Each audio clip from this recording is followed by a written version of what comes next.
ይሄንን ነው እንድትነግሪኝ የምፈልገው። ፕሊስ ንገሪኝ።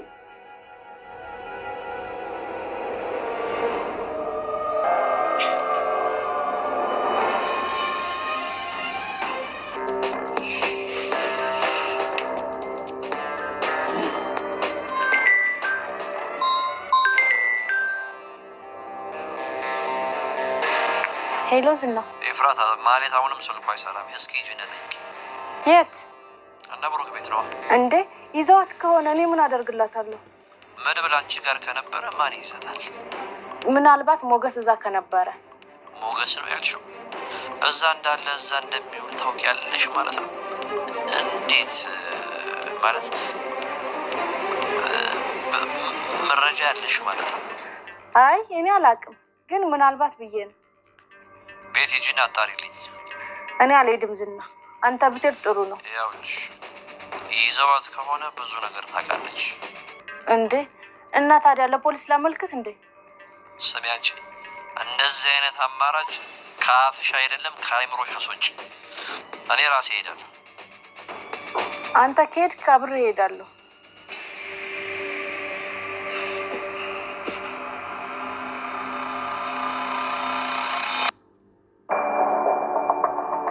ባለቤትሽ ነበር።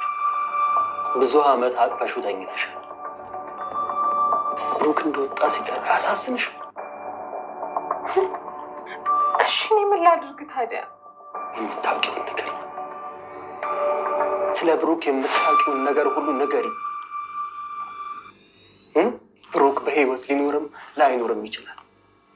ስለ ብሩክ ያየሽውን የሰማሽውን ፕሊዝ ንገሪኝ።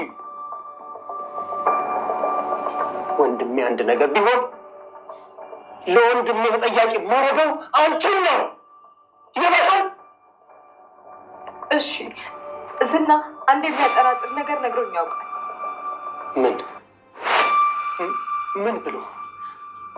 ከሱ የምፈልገው ንገሪኝ።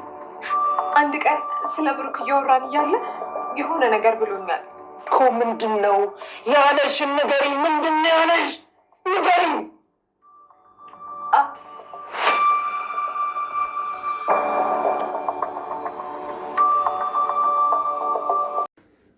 ሰላም ሰላም፣ ውድና የተከበራችሁ የቻናል ቤተሰቦች እንዴት ናችሁ? ደህና ናችሁ? ሁላችሁም በያላችሁበት ሰላማችሁ ይብዛልኝ። በጣም ብዙ ጠፍቻለሁኝ፣ ይቅርታ ጠይቃለሁ ቤተሰብ። እንግዲህ በተለያዩ ምክንያቶች እየሰራሁኝ አይደለም ማለት ነው፣ ብዙም እየተመቸኝ አይደለም። ነገር ግን ዛሬ እንደምንም ብዬ በቃ ለማለት ሞክሬያለሁኝ ማለት ነው። ዛሬ ይዤላችሁ የመጣሁት እንግዲህ በጣም በጉጉት የምጠብቀው ምሳሌ ድራማን ነው። እንግዲህ ምሳሌ ድራማ በጣም በጉጉት እየተጠበቀ ነው ያለው። በአሁን ጊዜ የብሩክ መጥፋት ሁላችንንም ምላሹ ምን ሊሆን ይችላል ብለን እያሳስበን ነው ያለው። ምን ይሆናል ብላችሁ ታስባላችሁ እናንተስ? ብሩክ በህይወት ይገኛል ወይስ ደግሞ ምን ይገጥመው ይሆን ብለን ነው እንግዲህ የምንጨነቅ ያለ ነው። እንግዲህ የብሩክ ወንድም መድብል በጣም እንግዲህ በጥብቀት እና በትኩረት እየፈለገው ነው ያለው ማለት ነው። በጣም ደስ በሚል ሁኔታ ደግሞ ትላንትና እንግዲህ ከሞገስ ጋር በመሆን ያው በትኩረት እየሰሩ ነው ያሉት። በጣም ደስ የሚል ነገር ነው። ሞገስም እንግዲህ የብሩክን መጥፋት ይሄን ያህል አሳስቦት እንግዲህ ከመድብል ጋር በመሆን ብሩክን ለመፈለግ ቆርጦ ተነስቷል ማለት ነው። እና እንግዲህ በጣም በሚገርም ሁኔታ በሌላ በኩል ደግሞ ኤፍራታም እንግዲህ ከመድብል ጋር እየሰራች ነው ማለት ነው። ኤፍራታ በእርግጥ ገንዘብ ካገኘች ኤፍራታ በጣም የምትገርም ሰው ናት ማለት ነው። ገንዘብ ወደ በለጥ ወዳለበት ነው የምትገለበጠው። አሁን ደግሞ እንግዲህ ወደ ዝና ልትገለበጥ ትችላለች ማለት ነው። በጣም ነው የሚያሳዝነው። የኤፍራታ ነገር ብዙም አይታመንም። ነገር ግን በአሁን ሰዓት የማህሌትን መውጫ መግቢያ መናገሯ ራሱ አንድ ነገር ነው ማለት ነው። እና በጣም ደስ የሚል ነገር ነው። እናንተም እንግዲህ የኤፍራታ ከመድብል ጋር መስራቱ ያስደስታችሁ ኮመንት ላይ አሳውቁኝ። በሌላ በኩል ደግሞ ዳጣ በጣም ጥሩ ነገር እያደረገች ነው ያለችው ማለት ነው።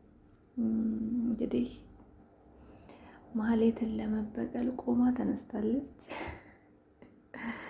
በነገራችን ላይ እዚህ ምድር ላይ ማንም ሰው ያልዘራውን አያጭድም፣ ማንም ሰው የዘራውን ሳያጭድ አይቀርም ማለት ነው። እና በጣም ነው የገረመኝ፣ በእውነት በጣም ነው የተማርኩበት።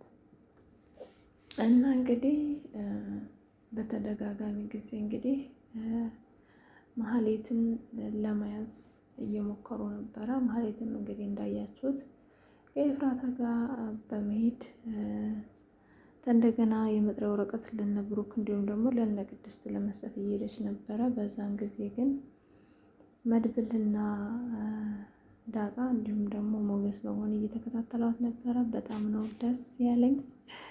ማህሌት እንግዲህ ምን ሊገጥማት ይችላል የሚለው ነገር ወደፊት ሁላችንም አብረን የምናየው ነው የሚሆነው ማለት ነው። በጣም አብዝተው ነበረ። እንግዲህ ምንም ቢሆን ባል ማለት ያው ያገባችሁ ሰዎች ልታውቁት ትችላላችሁ፣ ግን ቀላል ነገር አይመስለኝም። እስከ ዛሬ ስንት ነገር አብረው ያሳለፉ ሰዎች ዛሬ ግን ለመጥፋቱ ምክንያት ይሄ ሁሉ መከራ እንዲደርስበት ምክንያት የሆነችው ማህሌት ናት። ምክንያቱም የሞገስ ገንዘብ ባይታገድ ኖሮ ብሩክ በምንም አይነት ሁኔታ እንደዚህ አይነት ነገር ውስጥም ሊገባ አይችልም። ቤቱም ለሌላ ሰው ስለማይሸጥ እንደዚህ አይነት መከራ ራሱ ሊደርስበት አይችልም ነበር ማለት ነው። የወይዘሮ ማህሌት ድፍረት እንግዲህ መድብል እነ ብሩክ ቤት እንደመጣ እያወቀች ራሱ ያንን ወረቀት ለመስጠት መሄዷ በጣም የምትገርም ሰው መሆኗን ነው የሚያሳየው። ነገር ግን እሷ በድፍረት ሄዳለች። ነገር ግን ሁሉም ነገር እንደጠበቀችው አልሆነም ማለት ነው። ኤፍራታን አብረሽኝ ሂጂ እያለቻት ነበረ። ግን ኤፍራታ ለምን እንደቀረች እንግዲህ ሁላችሁም ታውቁታላችሁ። ምክንያቱም ኤፍራታ ከመድብል ጋር እየሰራች ነው ያለችው በአሁኑ ሰዓት። መድብል ደግሞ መዋሸትና ወደዛ ወደዚህ ማለት ስራሽን ያበላሽብሻል፣ ከስራሽ ላይ ያፈናቅልሻል ብሏታል። በአሁኑ ሰዓት ደግሞ ኤፍራታ በጣም ጠቀም ያለ ብር ከመድብል እያገኘች ነው ማለት ነው። በጣም ደስ እያላት ነው ያለ ነው ማለት ነው። ምክንያቱም ኤፍራታ ገንዘብ ታገኝ እንጂ ምንም ነገር ማህሌትን ራሱ መሸጥ ትችላለች ማለት ነው። እንግዲህ ከአሁን በፊት ብዙ ነገር እንዳደረገች ታውቃላችሁ። እና እንግዲህ ማህሌትም ወረቀቱን ልትሰጥ በሄደች ጊዜ እንግዲህ መድብል ቀደም ብሎ ለቅድስት ስልክ ደውሎላት ነበረ። እሱ ምንድን ነው ያላት? ቅድስት ማህሌት ወደ ቤት እየመጣች ነው። ስትመጣና በር ስታንኳኳ ከፍተሽ አስገቢያት፣ የምታወራውንም ነገር በስነ ስርዓት ለመቀበል ሞክሪ፣ እኛ እየመጣን ነው፣ ምንም የሚያስፈራሽ ነገር የለም ብሏታል። ቅድስት ግን በጣም ስለፈራች እንግዲህ ይህንን ነገር ምን እንደሆነ መድብልን በተደጋጋሚ ጊዜ እየጠየቀችው ነበረ። እሱ ግን እምልሽን ነገር ብቻ አድርጌ ነበር ያላት። እሷም እንግዲህ ሲንኳኳ ማን ነው ብላ እንኳን አልጠየቀችም። ቀጥታ ነበረ ሄዳ በሩን የከፈተችው እና ምን ፈልገሽ ነው የመጣሽው? እንዴት ነሽ እትዬ ስትላት ባሌን የታባሽ ነው ያደረግሽው በማለት ነበረ መጀመሪያ ቃሏን የሰነዘረችው ማለት ነው። ነገር ግን ምን እያልሽ ነው ያለሽው? እኔ ስላንቺ ባል ምንም የማውቀው ነገር የለም። ምንድን ነው ባሌን እያልሽ ያለሽው ነበር ያለቻት። ነገር ግን ያው ሰጣ ገባ ውስጥ ከመግባት በማለት ቅድስት ነገሩን ለማብረድ ሞክራለች እና እንደዛ እየተጨቃጨቁ እያሉ ነበረ እንግዲህ ያላሰበችው እና በህይወቷም ልታስበው የማትችለው ነገር የገጠማት። እሱ ምንድነው መድብል ከኋላዋ መጥቶ ነበር አፏን ያዘ። በጣም ነበር የደነገጠችው። ምክንያቱም እና እንግዲህ መድብልም እሷን ከያዘ በኋላ ያው ቅድስት በጣም ነበር የደነገጠችው። ምን ልታደርጓት ነው? እንዴትስ እናንተ ከኋላዋ ልትመጡ ቻላችሁ? በማለት ነበር የጠየቀቻቸው። ቅድስት በጣም ያሳዘነችኝ በነገራችን ላይ ቅድስት እንግዲህ ሰው ምንም ያህል ቢበድላት ለሰው ክፋት የማታስብ በጣም ንጹሕ ልጅ ናት። በጣም ነው ደስ የምትለው። በእርግጥ ከብሩክ ጋር አብረው ሆነው ባለማየታችን ሁላችንም ኦዲየንሶች ከፍቶናል ማለት ነው። ከኔ ጀምሮ በጣም ነው የደበረኝ። ተመልሰው መገናኘት አለባቸው የምትሉ እንግዲህ ተጽዕኖ ፍጠሩ ማለት ነው። ያው ብሩክ መመለስ አለበት የምትሉ እና ቅድስት በጣም ነበር ያዘነችው። ልታደርጓት ነው እያለች ነበረ። ነገር ግን ዳጣ እንዴት እንደዚህ ትያለሽ? እንደዚህማ ማለት የለብሽም። ከአሁን በፊት ያሰቃየችሽን አታውቂም እንዴ? ምሳሌ ልትገላት እንደሆነ አታውቂም? አንቺንስ ምን ያህል እንዳሰቃየችሽ ረስተሽው ነው? ብሩክስ የጠፋበት ምክንያት ማን እንደሆነ አታውቂምና ነው እንዴ እንደዚህ የምታደርጊው ብላ ዳጣ ስትነግራት፣ ቢሆንም እኮ የሰው ልጅ ክፉ ስለሆነ እኛም ክፉ ሆነን ለዛ ሰው ያንን አይነት ምላሽ መመለስ የለብንም ነበር ያለችው እና እውነቷን ነው። በእርግጥ ማህሌት ከዚህም በላይ ይገባታል። በጣም ክፉ ሴት ናት። በቃ ምንም አይነት ነገር ከክፋት ጋር የሚሄድ ነገር ብቻ ይሆንና እሷን ገንዘብ የሚያስገኛት ነገር ከሆነ ሁሉንም ነገር ነው የምታደርገው እና በጣም ነው የምታናድደኝ። እና በእርግጥ ይገባታል፣ ግን ለሰው ልጅ ባደረገው ልክ መመለሱ ተገቢ ነው ብዬ አላስብም። እንግዲህ ምን ሊያደርጋት ይችላል? መድብል ምን አይነት እርምጃ ሊወስድባት ይችላል የሚለውን አብረን የምናይ ነው የሚሆን። አብራችሁን ቆዩ። መድብል እንግዲህ ማህሌትን ብሩክ የት እንዳለ ካልነገርሽኝ ምን አይነት እርምጃ ሊወስድብሽ እንደምችል አንቺ አታውቂም። ብሩክ ወንድም የሆነ ነገር ከሆነ መሞት ያለበት ሰው ሁሉ አንድ ባንድ ይሞታል ብሎ አስጠንቅቆታል። እሷ ምን ልታደርገኝ ነው? ልትገለኝ ነው ወይ? እኔ ምንም ስለሱ የማውቀው ነገር የለም ብለዋለች ማለት ነው። ምን አይነት ጨካኝ ብትሆኝ ነው ግን እንደዚህ ልታደርግ የቻልሽው? ብሩክ ወንድሜንስ ለምን ፈታሽው ሲላት፣ እኔ አይደለሁም የፈታሁት እሱ ራሱ ነው ከቤት ሂጂ ብሎ ያበረረኝ። ስለዚህ እኔ ምን አደረግኩኝና ነው የምታሰቃየኝ? እሱ ነው ከቤትም እንደወጣ ያደረገኝ። እኔ በጣም ጥሩ ሚስት ለመሆን ሞክሬ ነበር ትለዋለች። እንግዲህ ብሩክ ለአንቺ ባለቤትሽ ሊሆን ይችላል፣ እኔ ግን የእናቴ ልጅ ወንድሜ ነው፣ ከኔ በላይ እሱን አንቺ አታውቂውም ብሏታል ማለት ነው። እሷ ግን በጣም ነው የሚያሰቃየኝ፣ በዛ ላይ ደግሞ ሰራተኛ ጋር ማግጥ ነበረ ብለዋለች ማለት ነው። እሱ ግን ብሩክ እንደዚህ አይነት ቆሻሻ እና አስነዋሪ ነገር የሚያደርግ ሰው እንዳልሆነ እየነገርኩሽ ነው ያለሁት። ከዚህ በኋላ የማይሆን ነገር እንድታወሪ አልፈቅድልሽም። አሁን የምጠይቅሽ ቀላል ጥያቄ ነው፣ መልሽልኝ። ብሩክ የት ነው ያለው?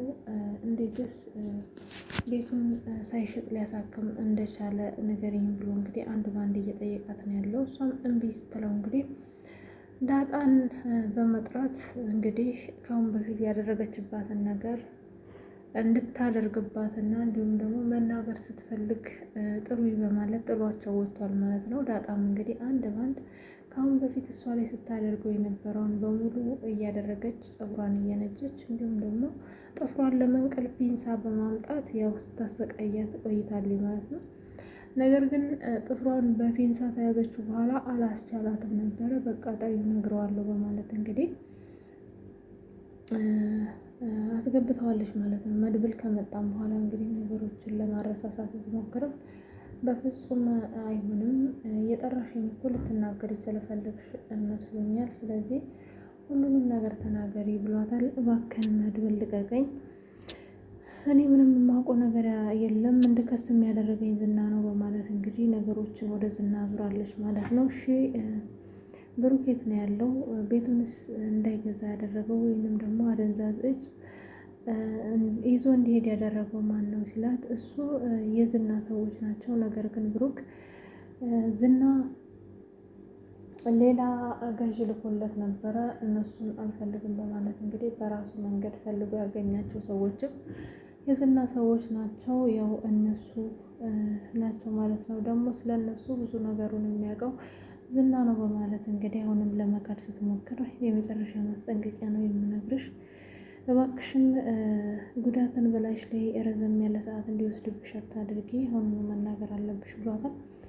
ነገር ግን ያው እሷ መናገር አልፈለገችም። ምክንያቱም የያዘችው ምስጢር በጣም ከባድ ይመስለኛል። እሺ በቃ እናገራለሁ፣ እባክህን አታሰቃይኝ እያለች ነው እንግዲህ ያበቃው ማለት ነው። በሌላ በኩል ደግሞ እንግዲህ ዝና ወደ ኤፍራታ ደውሎ ነበረ። ሂጅና እነ ብሩክ ቤት የት ሄዳ ነው ልጅቷ እያለ በተደጋጋሚ ጊዜ ቢጠይቃትም እኔ ብሩክ ቤት የሚሄድ አቅም የለኝም፣ ሲጀመር እንዴት ብዬ ነው እነ ብሩክ ጋር የሚሄደው? መድብል እንደመጣ ታውቅ አይደለ ወይ? ስለዚህ አልሄድም ብለዋለች ማለት ነው። እሱም በተደጋጋሚ ጊዜ እንግዲህ ማህሌት በደወለች ጊዜ ወይንም ደግሞ ወደ ቤት ስትመጣ ደውይልኝ ብሏታል። እሷም አይ እኔ ያላቅም እንግዲህ ምን ታውቂያለሽ አሁን ወይንም መድብል ቤት ውስጥ ይዞ አፍኗት ይሆናል ወረቀቱን ልትሰጥ ስትሄድ ሲላት፣ አይ መድብል ከኔ ጋር ነበር አሁን ቅድም ጊዜ፣ ስለዚህ ምንም የሚያደርጋት ነገር የለም ሊደርስባትም አይችልም ብላለች። እንዴት ከአንቺ ጋር ልትገናኙ ቻላችሁ ብሏታል ማለት ነው። ዝና ሳይወደኝ አይቀርም ለዛ ነው እና አንዳንድ የፍቅር ቃላቶች እየነገረኝ ነበረ ብለዋለች። በእርግጥ መድብል ማነው ለኤፍራታ እንግዲህ በጣም ቆንጆ እንደሆነች ጸይምነቷን እንደወደደላት እየነገራት ነበረ። ነገር ግን ይሄ ነገር ፍቅር አይመስለኝም እንደኔ እሷን ያው ለመያዝ ያደረገበት መንገድ ነው የሚመስለኝ። ብቻ ዞሮ ዞሮ ማህሌት እንግዲህ በመድብል እጅ ገብታለች። በጣም ነው ደስ የሚለው። በሌላ በኩል ደግሞ እንግዲህ ዝና ወደ እነ ብሩክ ቤት እየሄደ ነው ያለው። ምን ይፈጠራል? ማህሌትስ ምን አይነት ነገር ለመድብል ተነግረዋለች የሚለውን ሁላችንም በቀጣይ ቪዲዮ አብረን የምናይ ነው የሚሆነው። አብራችሁ ስለሆናችሁ በጣም ነው የማመሰግነው። በቀጣይ ቶሎ ቶሎ ለመምጣት ሞክራለሁኝ። ስለምታበረታቱኝ አመሰግናለሁ። ሰላም ነው።